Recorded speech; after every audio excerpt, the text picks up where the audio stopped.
Bangabandhu cup আন্তর্জাতিক কাবাডিতে এই চিত্র নতুন নয়। আগের তিনবারই শিরোপা জেতে বাংলাদেশ। সেই ধারাবাহিকতা ধরে রেখে ফাইনালে নেপালকে হারিয়ে এবারও আরদুজ্জামানদের হাতে উঠল চতুর্থ শিরোপা। গ্রুপ পর্বে নেপালের সাথে সহজ জয় ছিল বাংলাদেশের, তবে শক্তিশালী কেনিয়াকে হারিয়ে ফাইনালে ওঠা নেপাল শুরুতেই লড়াইয়ের ইঙ্গিত দেয়। যদিও স্বাগতিকদের সামনে পাত্তা পায়নি তারা। প্রথমার্ধে একটি লোনাসহ 24 পয়েন্ট তুলে নেয় লাল সবুজরা। নেপালের পয়েন্ট সেখানে 10। বড় ব্যবধানে এগিয়ে থেকেও দ্বিতীয়ার্ধে কিছুটা খেই হারিয়ে ফেলে কোচ আব্দুল জলিলের দল। নিজেদের মধ্যে বোঝাপড়ার ঘাটতিতে এই অর্ধে 21টি পয়েন্ট হারায় বাংলাদেশ। অবশ্য তাতে জয়ে বাদ সাধতে পারেনি নেপালিরা। একটি লোনাসহ এই অর্ধে তাদের সমান 21 পয়েন্ট তুলে নেয় লাল সবুজরা। তাতেই টুর্নামেন্টে টানা চতুর্থ শিরোপা ঘরে তোলে বাংলাদেশ।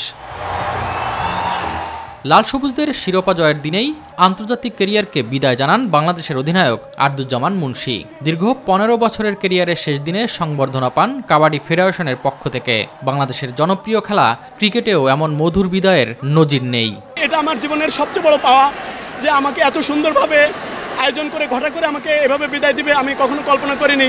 আমি ইন্টারন্যাশনাল টুর্নামেন্ট থেকে বিদায় নিচ্ছি, কিন্তু কাবাডি থেকে বিদায় নিচ্ছি না।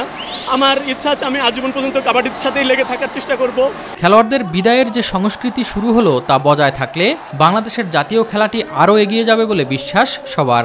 মধ্য থেকে আরজু ভাই চলে যাচ্ছে, অবশ্যই আমাদের অনেক কষ্ট লাগতেছে।